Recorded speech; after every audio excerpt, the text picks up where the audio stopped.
Je m'appelle Kemda Kaleb Rimtobaye Barkaï. Mais c'est beaucoup moins important vu que Afrotronics c'est un personnage. Oui. Moi je suis la personne derrière le personnage que j'ai créé.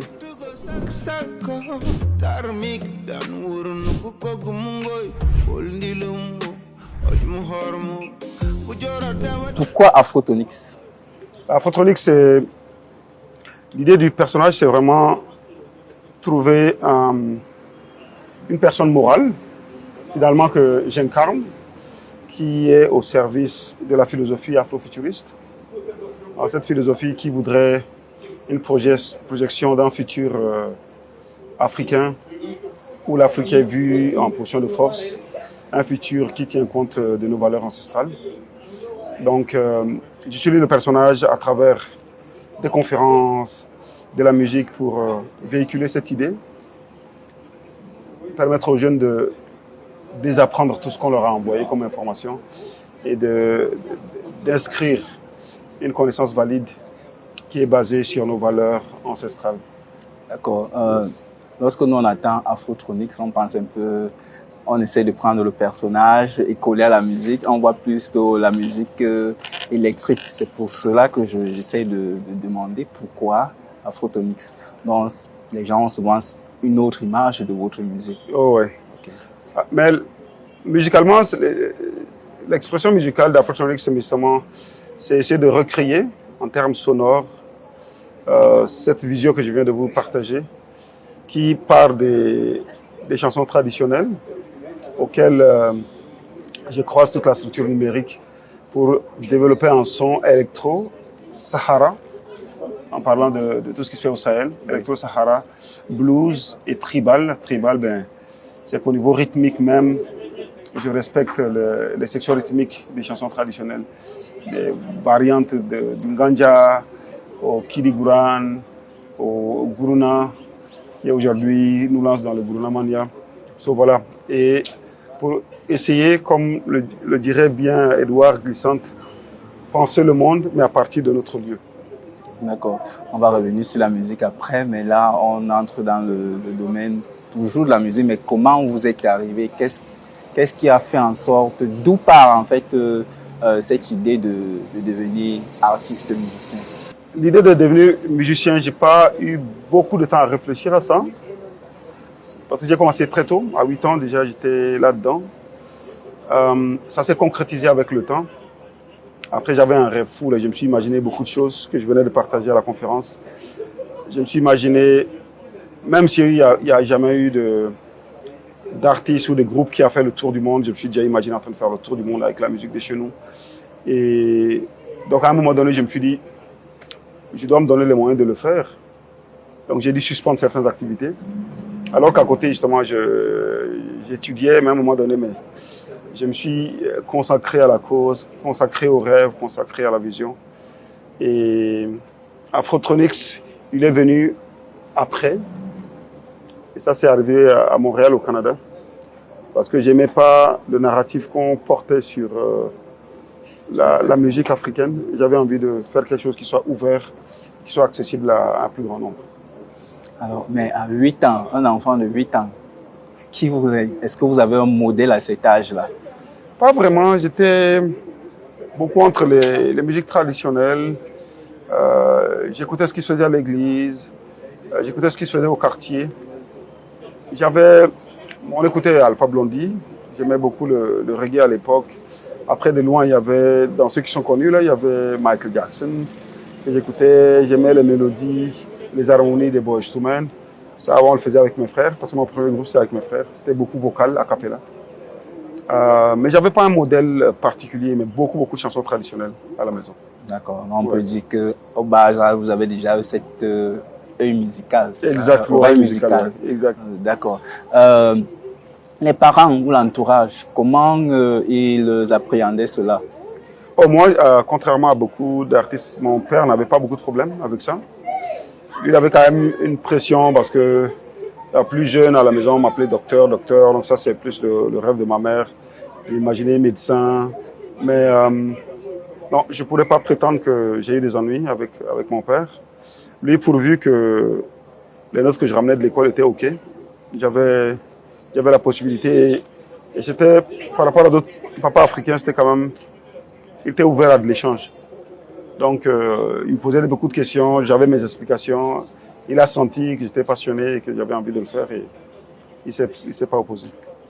Et la maman, est-ce que vous n'avez pas eu un échange pour lui faire comprendre, par exemple, vous êtes médecin de l'âme, la musique c'est aussi une forme de métier en médecine? Je pense pour ma mère, elle s'est rendue compte, elle a lâché l'affaire aussi. La chose qu'elle m'a dit, c'est tu me ramènes les bonnes notes, tu me ramènes le diplôme.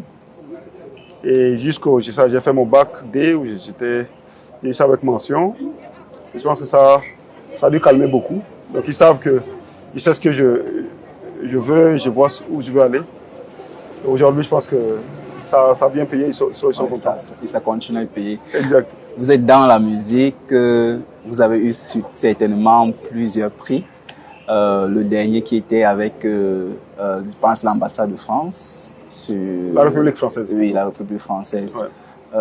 Vous pouvez nous en dire plus sur ce... Alors ça, c'est la distinction de chevalier de l'ordre des arts et des lettres que le ministère de la Culture et la République française m'a décerné, qui est quand même j'étais agréablement choqué et surpris. Mais c'est une méga reconnaissance pour la chose culturelle tchadienne quand même. Cette reconnaissance, il le donne à toute forme d'art qui se fait en dehors et aussi en France pour reconnaître l'excellence. Et je suis vraiment flatté, plus large, parce que mon art est vraiment part des chansons de chez nous, des chansons traditionnelles d'ici, que je tourne, je croise. Et je pense que l'impact que cette musique a eu sur le monde est parvenu aux oreilles des Français et puis l'impact aussi sur le territoire français. Je suis super flatté et aujourd'hui, je pense que ça décomplexe à beaucoup de niveaux la chose culturelle tchadienne qu'on a toujours sous-estimée. Oui. Donc aujourd'hui, on peut clairement dire qu'on a une musique, une culture dans les manifestations qui est compétitive. L'art tchadien, la musique tchadienne est aujourd'hui portée par vous ailleurs. Moi particulièrement, je ne connaissais aucun artiste tchadien. Ah non? Oui. Ailleurs, quand j'étais au Cameroun, jamais de musique tchadienne. Quand je suis arrivé, j'ai connu Afrotonix une fois. J'allais pour une formation à Boncor. Okay. Oui, dans le véhicule, on a mis un de vos morceaux. Je pense que c'était dans le Sahara, quelque chose comme ça, dans les montagnes hautes. Mais c'est l'image, il n'y avait pas de son. Okay. C'est l'image qui a tiré. Comment votre équipe fait pour travailler et pouvoir ressortir cette qualité visuelle, en fait, parce que l'art, c'est d'abord le visuel avant de suivre automatiquement. Moi, particulièrement, si l'image n'est pas bonne, même si la musique est bonne, je ne vais pas la suivre. Okay. Donc, j'aimerais savoir comment votre équipe travaille pour avoir cette qualité d'image-là. En tout cas, merci beaucoup. C'est un compliment et je pense que je vais partager le compliment avec l'équipe. Comme je disais, alors, Afrotronic, c'est un concept un peu plus global. Donc, comme je disais, c'est vraiment une philosophie. Et dans la philosophie, on parle d'idées, on parle d'images, on parle de son. Donc, la musique, comme je l'ai décrit, c'est vraiment la description de l'afrofuturisme en son. En termes d'image, ce qu'on fait, on essaie de se forcer à imaginer dans le futur africain comment on s'habillerait. Donc, la nécessité d'avoir les codes africains et de définir un modernisme basé sur les codes africains. L'équipe tient compte de ça quand on travaille à l'image et aussi d'associer l'excellence à la chose africaine. Parce qu'il y a une vision folklorisante de notre culture que j'aime moins. Et j'ai envie que le monde sache qu'il y a un Africain mouvement et il y a une forme de modernisation aussi africaine. Donc, je suis un passionné aussi des fashion shows. On regarde tout ce qui se fait et on essaie d'être compétitif à tous les niveaux. Et comme vous dites, j'ai la chance d'avoir une équipe qui a l'œil, qui saisit la vision et qui a beaucoup de talent. Donc, on travaille à ce que chaque sortie soit belle et je suis content que ça plaise. Le style, on revient au style. Vous avez un style particulier avec des casques, des trucs que vous mettez. Donc, bon, pour moi, ça rappelle automatiquement de la musique un peu afro-tonique. En fait. Yes. Mais d'où vous part cette inspiration-là? Qu'est-ce que vous voulez faire passer par rapport à ce style? Très belle question. Le casque, comme je vous ai dit, je pars toujours des acquis, des savoirs anciens. Le casque, c'est un casque d'initié, la base. Donc c'est fait en paille et c'est de la tribu Sarah. Donc les jeunes vont en brousse où ils désapprennent sur tout ce qu'on connaît pour pouvoir acquérir des connaissances valides. Et là, quand ils sortent de l'initiation, mais ils ont le casque. Ils sont faceless, on ne voit pas leur visage. Et moi, j'ai mis cette version futuristique qu'aujourd'hui j'appelle un peu comme mon parapluie. Donc, où que j'aille dans le temps, en 2050, on va toujours savoir que je pars de quelque part. Donc, comme je disais, c'est penser ou s'ouvrir au monde, mais en restant sur son lieu de départ.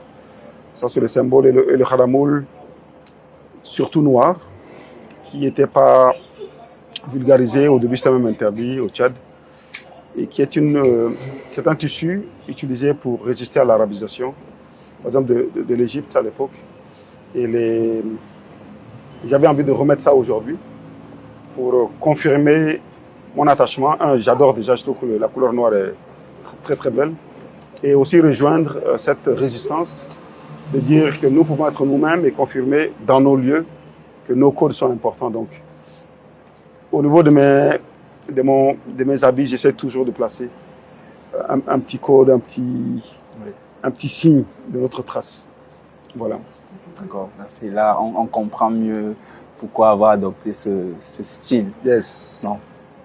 Vous partez de la culture de chevaux et vous allez à la culture internationale. Exactement. Bon, on reste toujours en culture avec le gourna. Le gourna.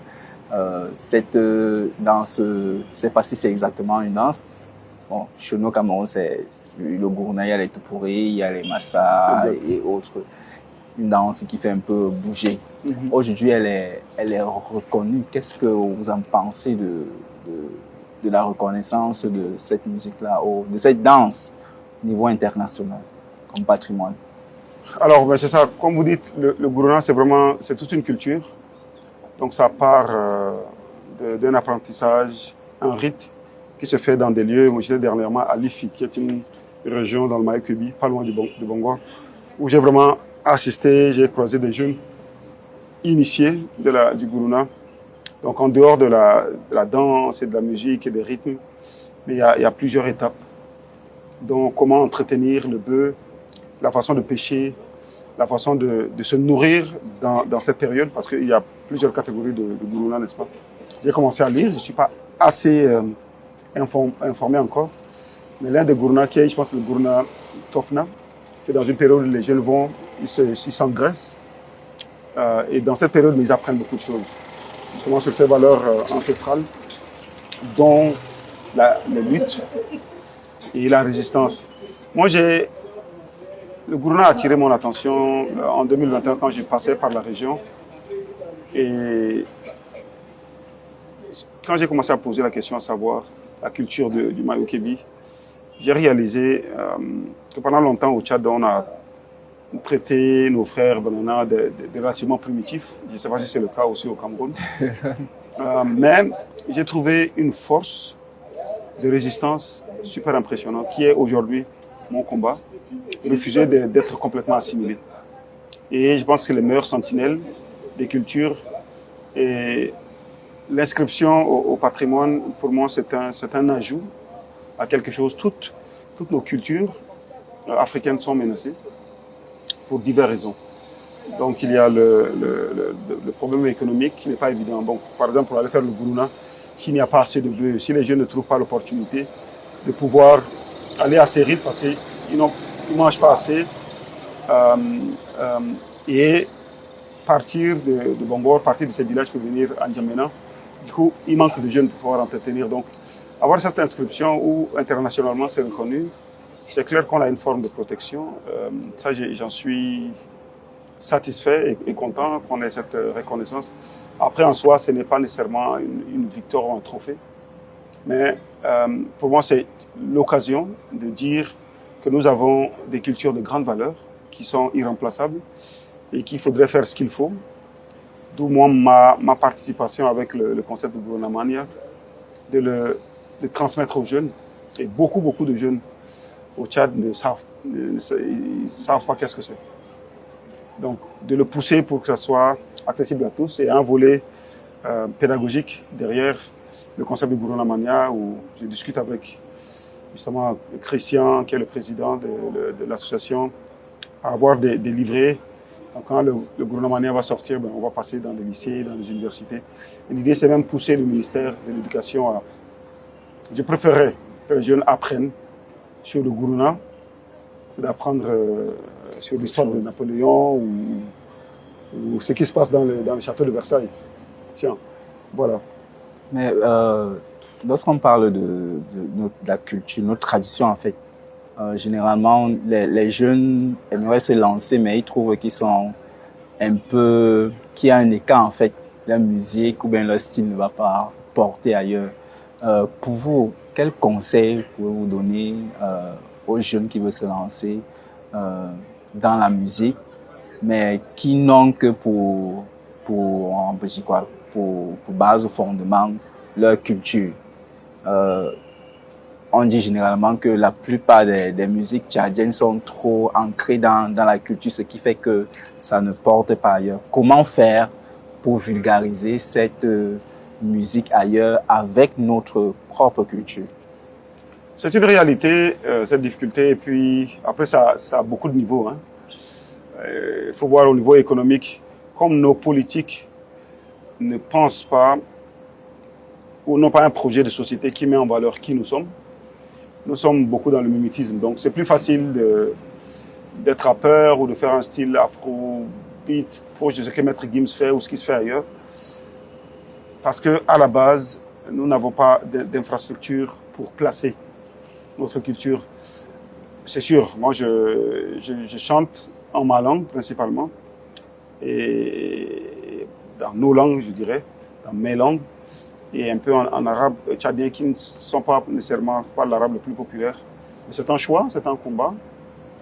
Et j'ai insisté, et ce que j'ai fait, c'est que au niveau de style, de son, j'essaie de proposer un son qui est compétitif.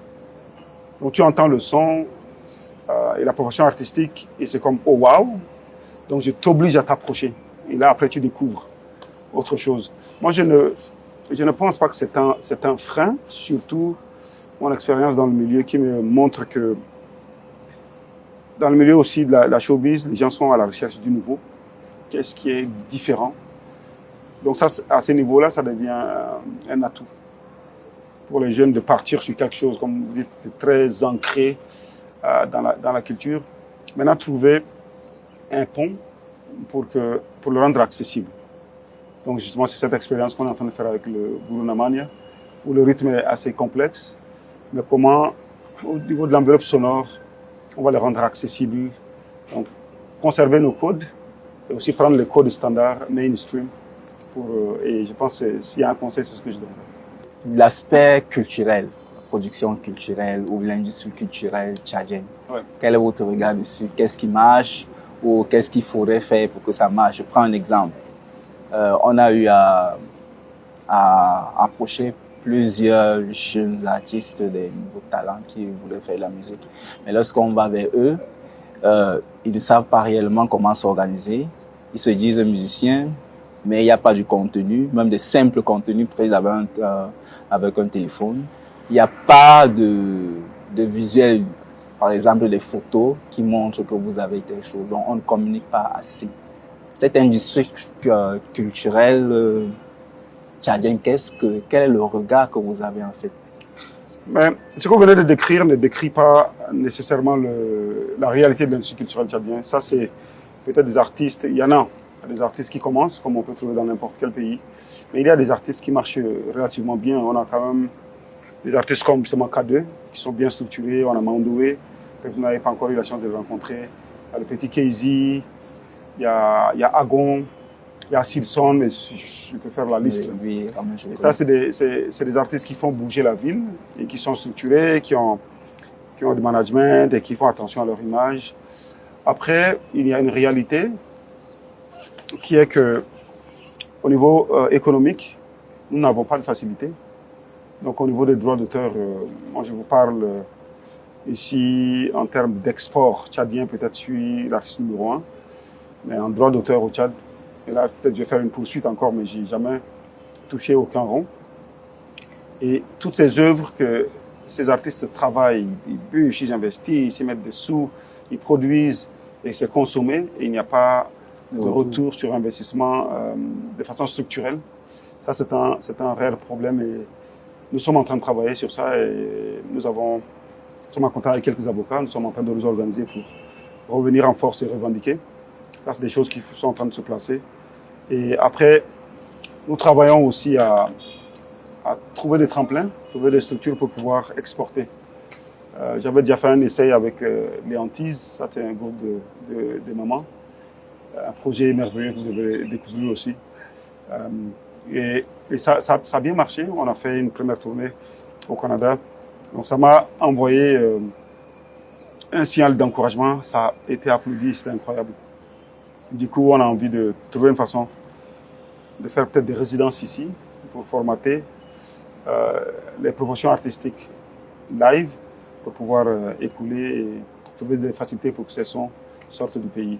Je pense que ça, c'est l'une des solutions. Et aussi, trouver une façon de faire des échanges, ramener des professionnels ici, avec lesquels on va faire des résidences d'échange. Ça, c'est peut-être des pistes de solutions que j'ai en tête. Mais mon regard, globalement, c'est le jour et la nuit d'il y a 10 ans.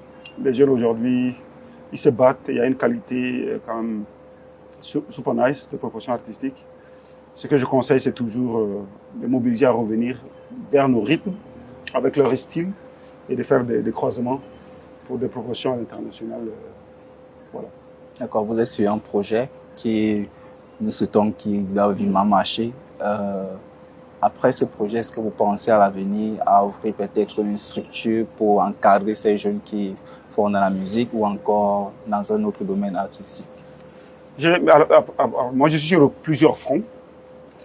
Là, j'ai une société technologique ici où je m'intéresse parce que j'ai une casquette d'ingénieur en électronique et technologue un peu, où je suis en train de vouloir partir à un genre de hub, un centre, conscient pour parler avec quelques associés au niveau de l'Afrique de l'Ouest pour travailler à donner des formations sur l'intelligence artificielle. Que je pense et qu'on pense au niveau africain, de trouver des façons pour que ça soit au service de nos sociétés. Donc je veux mon travail sur la partie Tchad, participation tchadienne, recueillir des mathématiciens, des jeunes qui vont avoir accès à ces formations et ces échanges. Donc là, je travaille à avoir un centre. Au niveau musical, j'ai un label sur lequel j'avais proposé les Antilles. Et là, je suis en pourparlers avec quelques producteurs ici, dont Fétard, Julien d'Amandine. Je parle aussi avec Mandoé. On essaie de trouver une structure que je ne sois pas le seul à porter. Que tous ensemble, ça soit plus fort. Comme ça, on pense aussi à un conseil des arts, où les jeunes, s'ils ont des opportunités ailleurs, qu'ils aient la possibilité d'avoir de la subvention pour pouvoir exporter. Je ne veux pas juste prendre un jeune, le signer, parce que je suis sur plusieurs fronts en même temps. Et la chose, l'avenir, le devenir de la jeunesse tchadienne à tellement de niveaux me tient à cœur. Donc j'essaie d'avoir le plus d'impact possible. Et artistiquement, je suis là, je fournis. Là, on essaie de réfléchir. J'ai des partenaires justement comme Abdoulaye de Ibaladi aussi. On essaie de monter des structures pour pouvoir récompenser ceux qui se distinguent. Donc, il y a plusieurs choses en cours. Et un festival qui va s'annoncer pour 2027. C'est un gros festival. Nous sommes en collaboration avec d'autres festivaliers ailleurs au monde pour ramener de la proposition artistique, ramener des producteurs qui vont être ici et vont venir apprécier l'art tchadien sur place afin de les ramener sur leur grand événement. Voici un peu quelques pistes sur lesquelles nous sommes en train de travailler.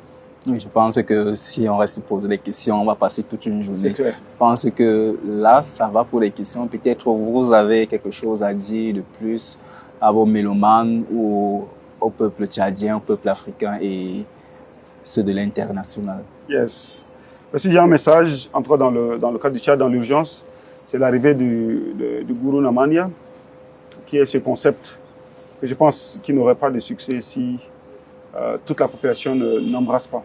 Là, on a pris une région, on veut faire de la lumière dessus, donc j'appelle à chaque citoyen d'être le porteur de ce concept et de le pousser pour que Guru Namania parte du Tchad, on veut en faire le berceau du Guruna, aille au Cameroun, vous allez nous compléter, et que ça prenne dans la sous-région et un peu en Afrique, et dans une prochaine phase, aller à l'international, d'écouter des grands noms posés sur du Guruna, ça c'est le rêve.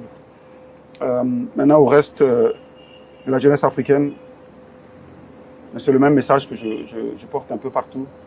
Nous n'avons pas besoin de nous complexer, nous sommes le continent du présent et de l'avenir, et nous devrons regarder, avoir une autre vision de la chose africaine et travailler à changer le narratif sur ce continent, de ce qu'on dit du continent. L'Afrique devait être célébrée pour tout ce qu'on a déjà fait pour le monde. Voilà, donc j'appelle à une prise de conscience de notre valeur, de nos forces. On voit les forces extérieures aujourd'hui, leurs limites. Donc nous pouvons faire une vraie proposition de projet de société. Voilà. Dernier mot peut-être à l'endroit de l'équipe de Tchad 24 et sûrement votre équipe qui vous accompagne. Mais vraiment, en tout cas, merci beaucoup à mon équipe, Trésor, Abdoulaye, Victorine qui de loin travaille, Bendy, toute l'équipe tchadienne, Big Up et Tchad 24, vraiment longue vie. Merci de me recevoir.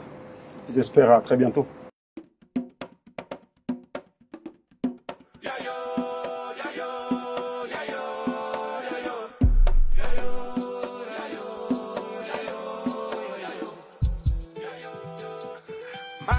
Ancestors are calling now. C'est le Gurna Revolution. Yeah.